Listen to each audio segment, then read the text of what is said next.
विश्वं दर्पण दृश्यमान नगरी तुल्यं निजान्तर्गतं पश्यन्नात्मनि मायया बहिर्बोधभूतं यथा निद्रया या साक्षात् कुरुते प्रबोधसमये स्वात्मानम् एवाद्वयं तस्मै श्रीगुरुमूर्तये नमः। इदं श्रीदक्षिणामूर्तये ॐ वसुदेवसुतं देवं कंसचाणूरमर्दनं देवकी परमानन्दं कृष्णं वन्दे जगद्गुरुं नारायणं नमस्कृतं नरं चैव नरोत्तमं देवीं सरस्वतीं व्यासं ततो जयमुदीरयेत्। ओम श्री कृष्ण।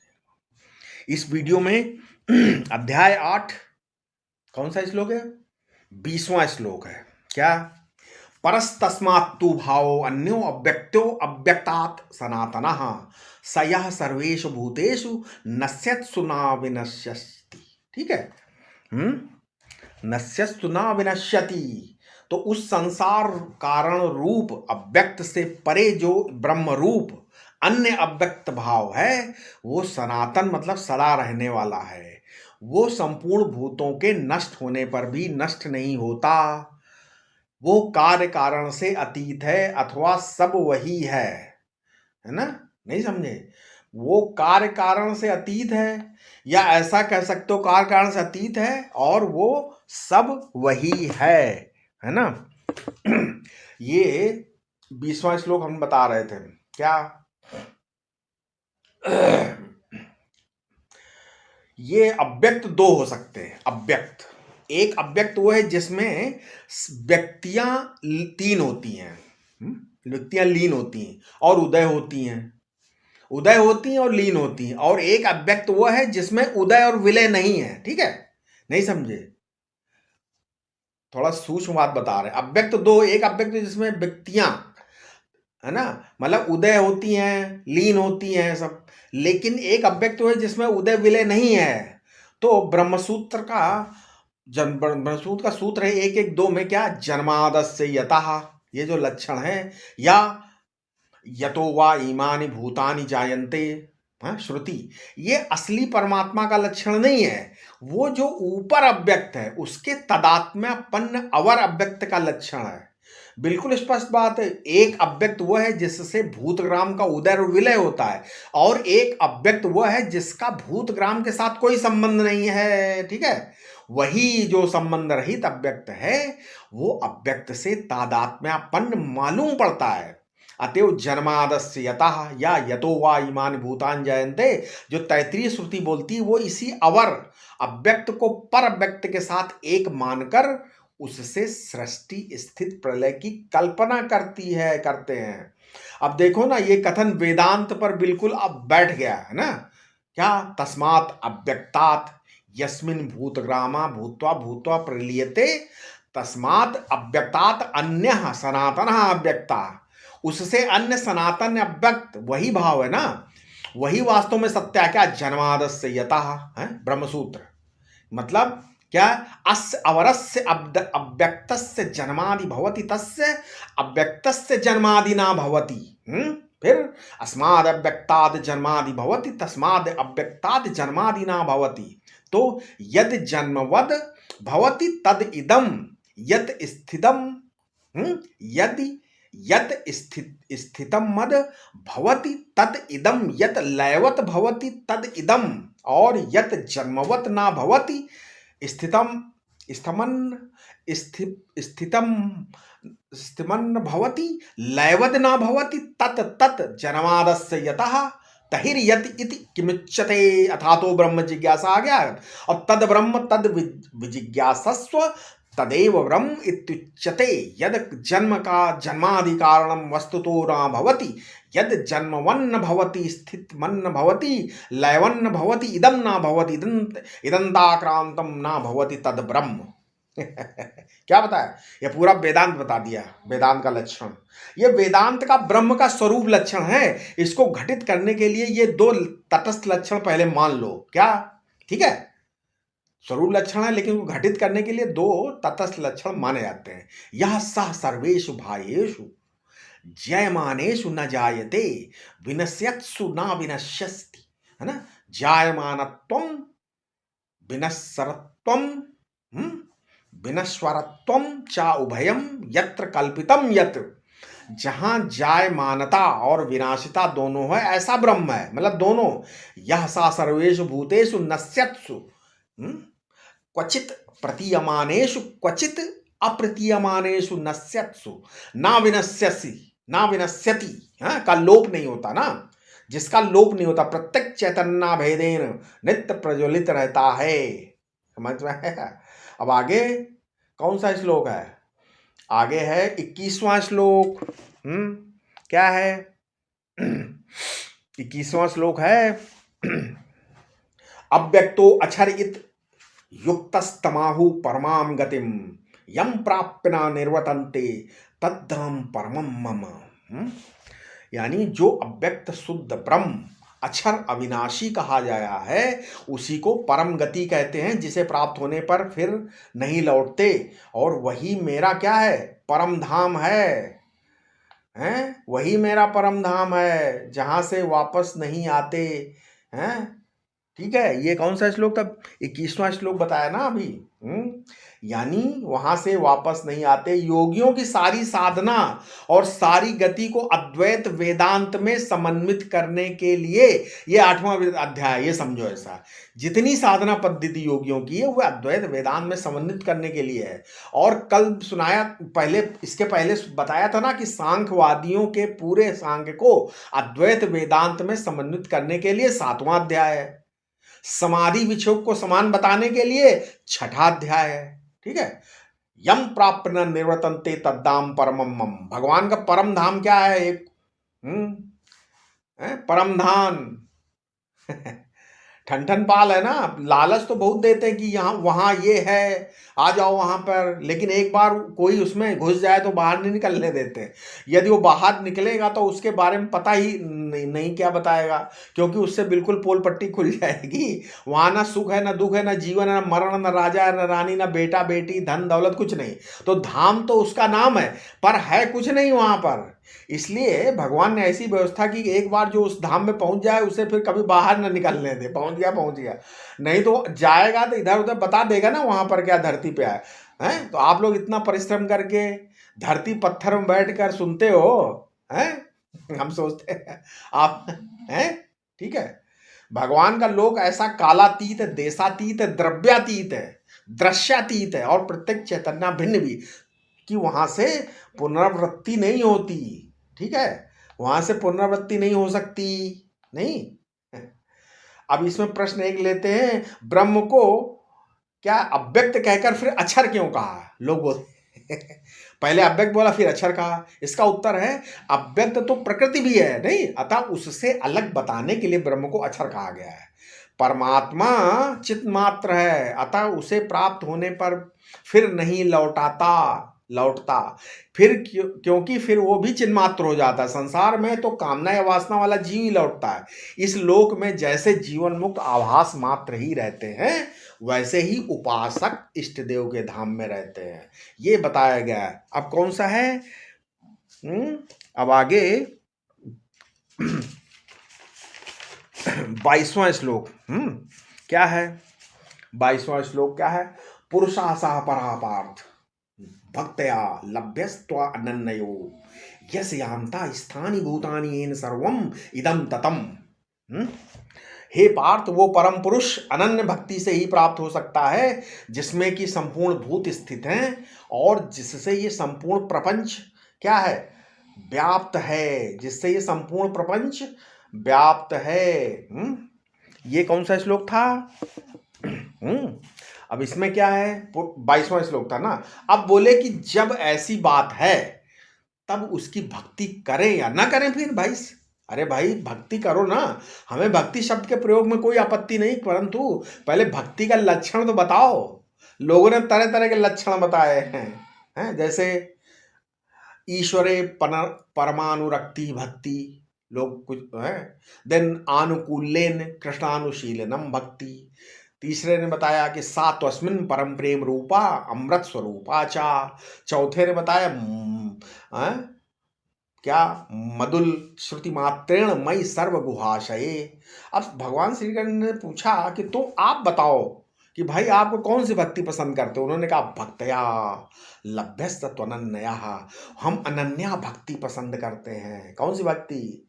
अनन्या भक्ति पसंद करते हैं भाई। क्या? यस्याम भक्तो अन्यत किंचित ना भवति द्वैतम ना भवति सा अनन्या तया अनन्या भक्तया यत्र अहम चा भक्तश्च परस्परम भिन्नो न भवता। जिस भक्ति में हम और भक्त दोनों अलग अलग नहीं रह जाते, वो अनन्या भक्ति हमें पसंद है। भक्त के से अन्य भगवान नहीं, भगवान से अलग भक्त नहीं, उस भक्ति को भगवान कहते हैं अनन्या भक्ति। भक्ति कैसे चाहिए? अनन्या। इसी से वो परम पुरुष मिलता है। वो कैसा है? यस्यांता स्थानी भूतानी, ये वेदांत का अधिष्ठान है। यस्यांता स्थानी भूतानी बोला ना।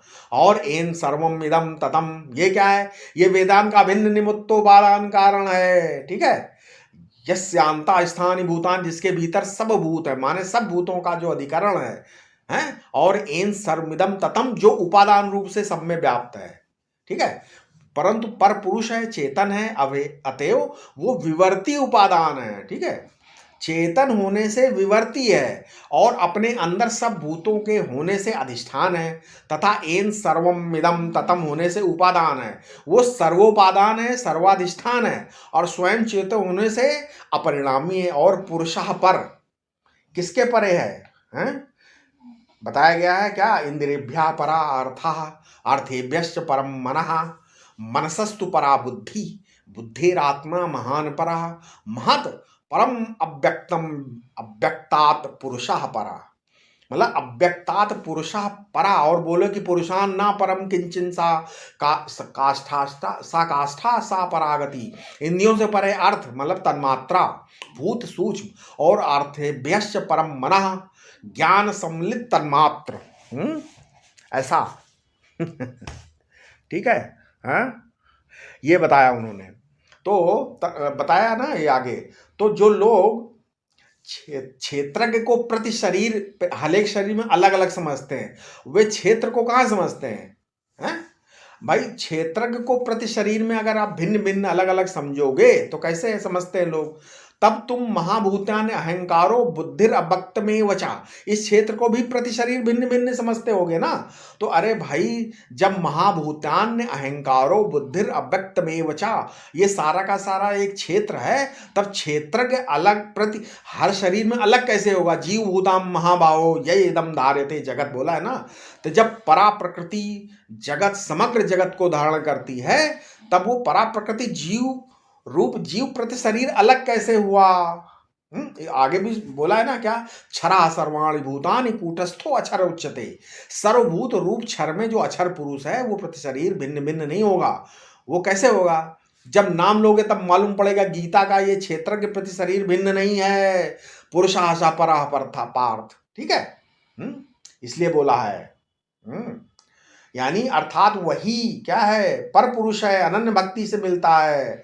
और उसी के भीतर क्या उसी के भीतर सारे भूतों में वो नहीं है और सारे भूत हैं उसके, है ना।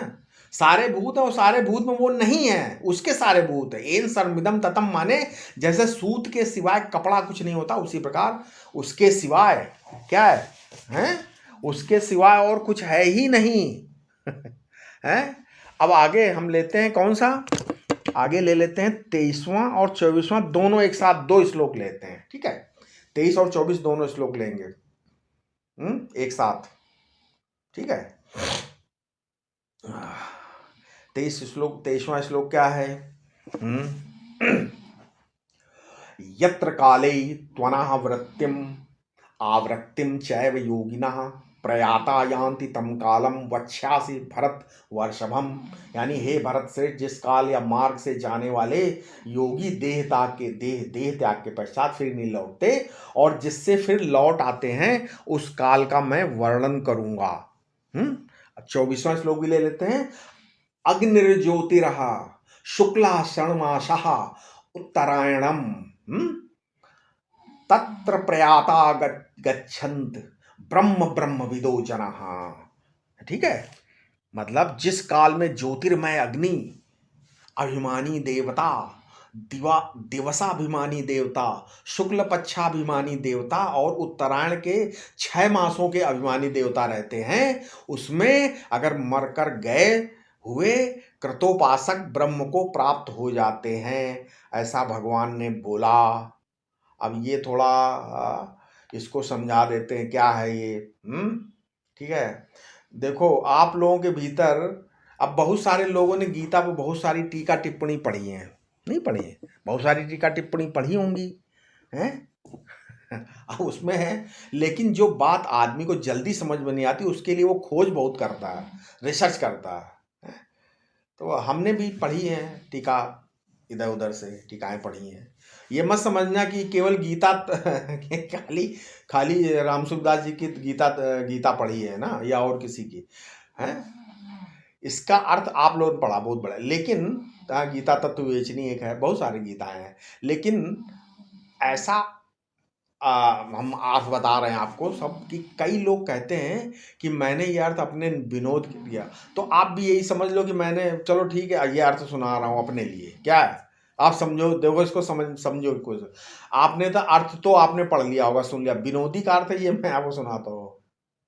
अब जैसे असल में काशी में मरने से मुक्ति होती है, इसको प्रत्येक आस्तिक मानता है, सब लोग मानते ही नहीं मानते कि जो काशी में मरता है उससे मुक्ति होती। काशी के बड़े बड़े विद्वानों ने इस बात पर शास्त्रार्थ करके निश्चय किया है कि काश्याम मरणान मुक्ति। फिर भी प्रश्न उठता है कि काशी तो एक स्थान विशेष है, नहीं? देखो इसको डोंट टेक इज अदरवाइज, मेरा अपना है कि मान लीजिए काशी, स्वामी खंडानंद भी यही बोलते थे कि भाई ये प्रश्न उठेगा ना कि काशी तो एक स्थान विशेष है, उसमें मरने से मुक्ति कैसे होगी? असल में काशी उपहित जो चैतन्य है, ठीक है, उसमें स्थित हो जाने से चैतन्य की अखंडता में ही स्थित हो जाती है, ठीक है।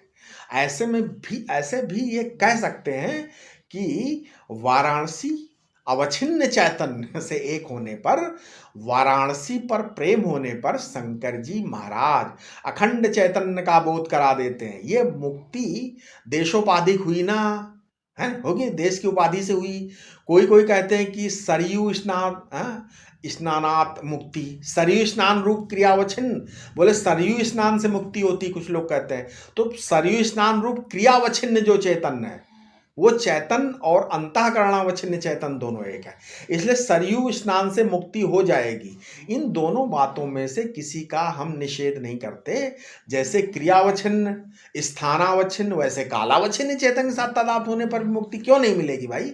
असल में ये उपासना का विषय, इसलिए इसको यहीं छोड़ देते हैं। हम तो उस काल का निरूपण करते हैं जिसमें मरने पर योगी लोग अनावृत्ति, मुक्ति और आवृत्ति को प्राप्त होते हैं। अच्छा, काल की बात जाने दो।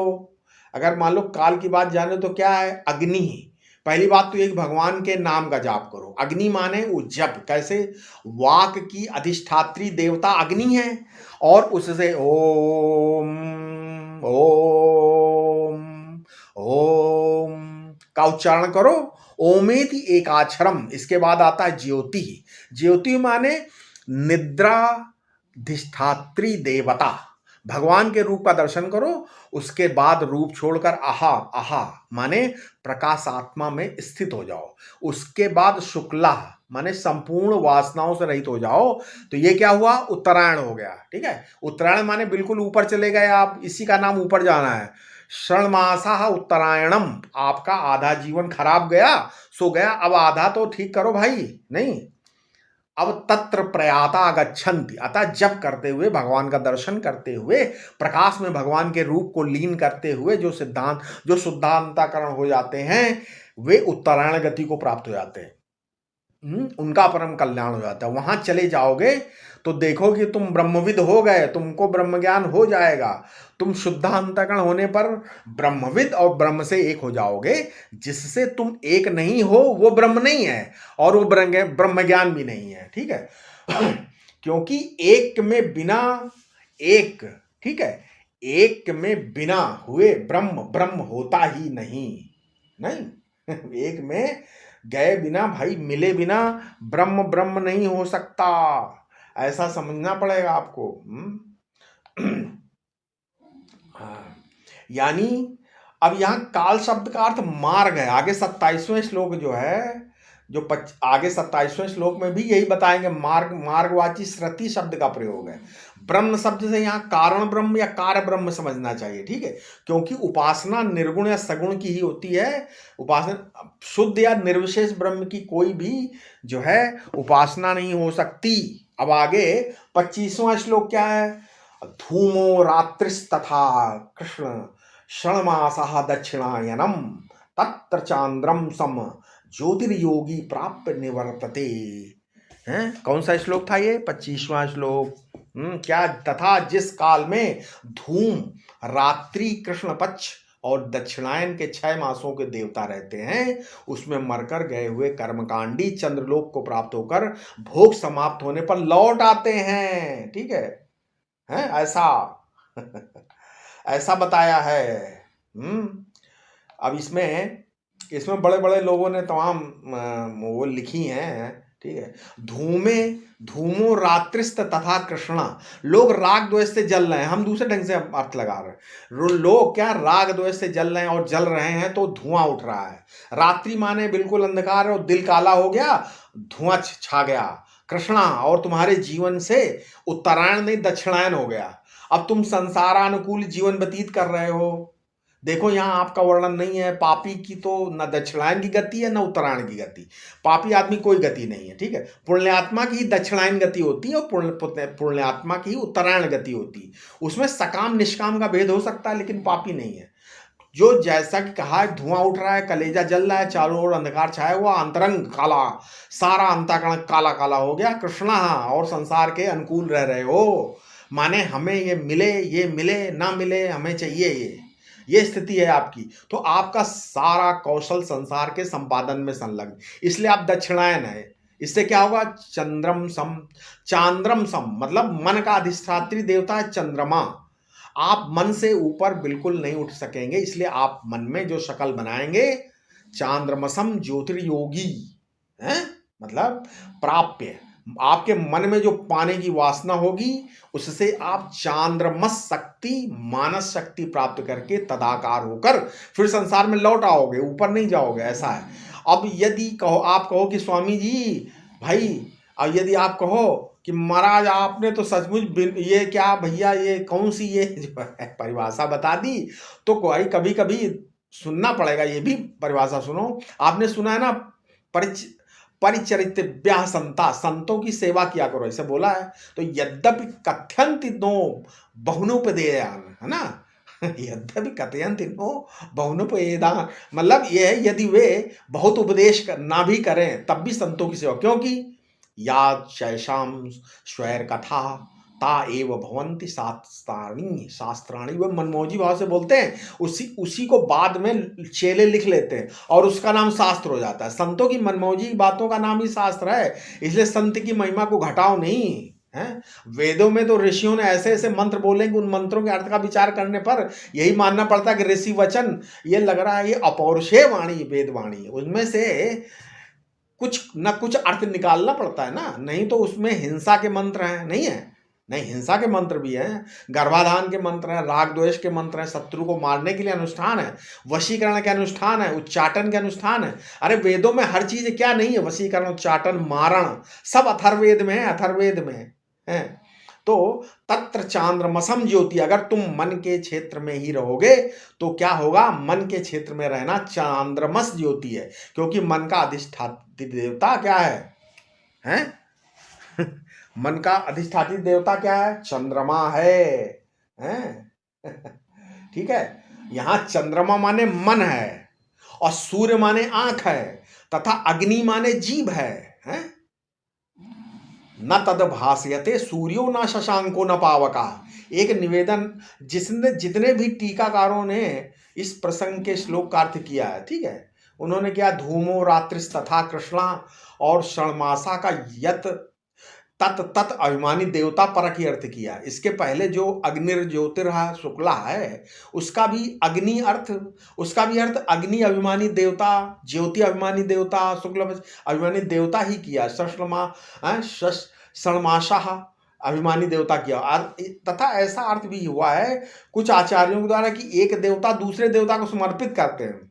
एक क्षेत्र से दूसरे क्षेत्र में जाते हैं। उपनिषद में भी वैसा ही वर्णन है। इसलिए जब देवता आदि दैवक परक अर्थ है, तब उसका अध्यात्म परक अर्थ स्वीकार करने में क्या आपत्ति हो सकती। इस अर्थ का अगर आप देवता परक अर्थ करते हो, मैंने अगर उसको अध्यात्म परक अर्थ कर दिया तो क्या गलती, कुछ नहीं हो सकता है ना।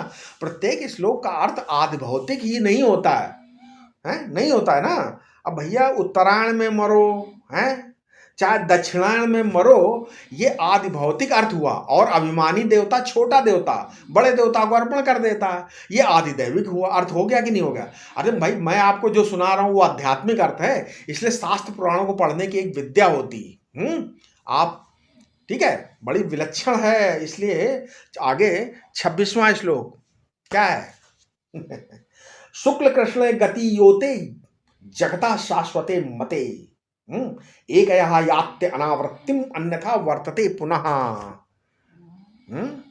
मतलब क्या मतलब हुआ इसका, ये जो अर्थ मैं बता रहा हूं इसका क्या कि जगत के दो ये शुक्ल जगत के क्या है, दो क्या है दो है ना, कि एक तो देवयान मतलब शुक्ल को देवान और कृष्ण पक्ष को धूमयान मार्ग सनातन माने गए। इनमें से एक के द्वारा जो अपुनरावृत्ति होती है, पुनः न लौटने को, अपुनरावृत्ति मतलब पुनः न लौटने को प्राप्त होता और दूसरे के द्वारा गया हुआ फिर लौट आता है, ऐसा है। तो अर्जुन को दृष्ट और श्रुत भोगों से वैराग्य कराना है ना, क्योंकि उसकी आस्था कर्मकांड में ही अधिक थी। इसलिए यहाँ उपासकों को प्राप्त होने वाले शुक्ल मार्ग का और कर्मकांडियों को प्राप्त होने वाले कृष्ण मार्ग का वर्णन किया गया। ये दोनों मार्ग अज्ञानियों के लिए ही हैं, ज्ञानी तो कहीं आता जाता नहीं भाई है।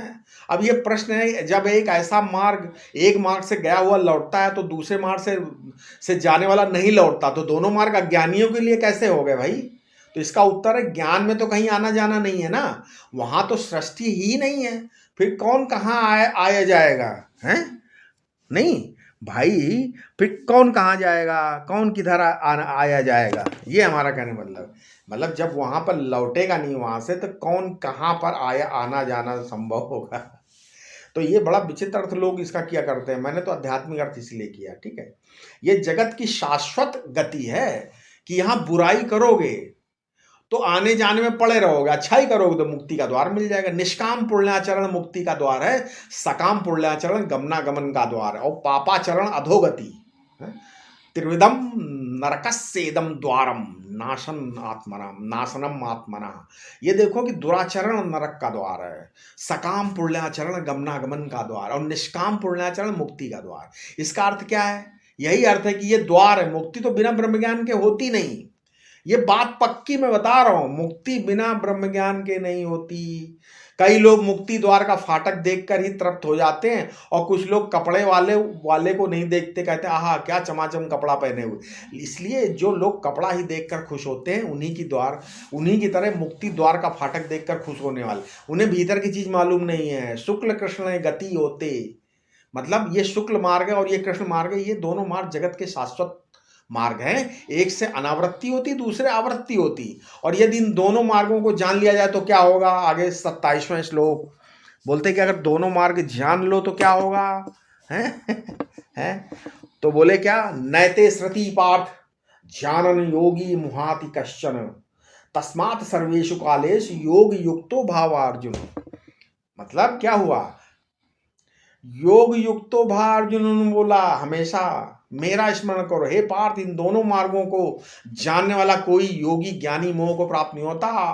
तुम हर समय योग युक्त रहो, अर्थात ब्रह्माकार वृत्ति का अभ्यास करो, ऐसा उन्होंने बोला कि हमेशा योग युक्त रहो। योग युक्त कैसे रहोगे, बोले ब्रह्माकार वृत्ति में रहो तो योग युक्त अपने आप हो जाओगे, नहीं हो जाओगे हैं भगवान कहते हे पार्थ, यदि इन बातों को ठीक ठाक समझ लो तो फिर मोह नहीं होगा।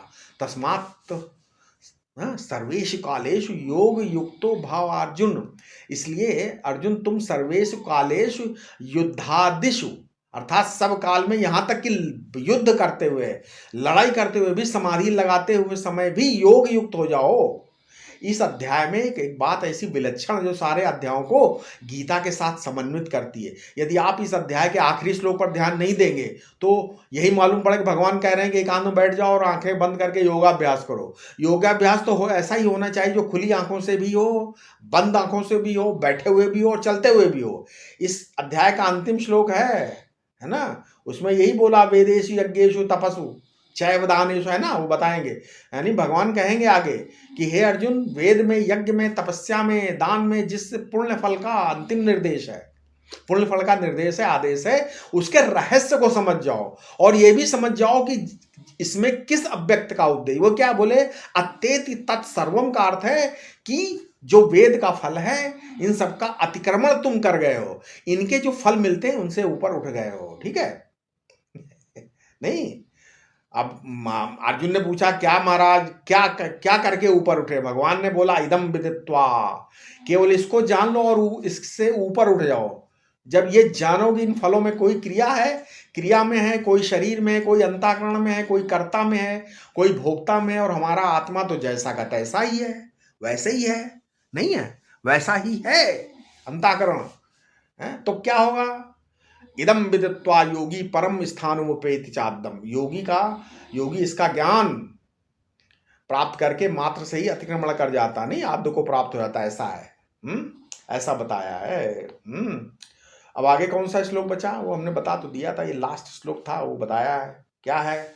इसलिए लास्ट श्लोक जो है वो क्या है, वेदेषु यज्ञेषु तपः सुचैव दानेषु यत् पुण्य फलम प्रदिष्टम अत्येति तत्सर्वमिदं विदित्वा योगी परम स्थानम उपेति चाद्यम। यानी योगी ब्रह्मनिष्ठ इस रहस्य को जानकर वेद, यज्ञ, तप और दान आदि के द्वारा जो फल बताया है उस सबको पार कर जाता है, तथा जो सबसे श्रेष्ठ और सबका आदि कारण है उस पर ब्रह्म स्थान को प्राप्त करता है। लौकिक और अलौकिक सभी प्रकार के भोगों से विरक्त होकर परमात्मा को प्राप्त हो जाता है। यहाँ उसी योगी से तात्पर्य है जिसे अध्याय 6 श्लोक 46 में तपस्वी, ज्ञानी और कर्मी सभी कहकर बताया गया है। इस प्रकार ये क्या हुआ, 8वां अध्याय पूरा हो गया। ठीक है, ओम तत्सदिति श्रीमद्भागवत गीतासु उपनिषत्सु ब्रह्म विद्यायाम योग शास्त्रे श्री कृष्णार्जुन संवादे अक्षर ब्रह्म योगो नाम 8वां अध्याय। ठीक है, इस प्रकार ये 8वां अध्याय समाप्त हुआ। आशा है आपको जरूर समझ में आ रहा होगा। ठीक है, ओम शांति शांति शांति।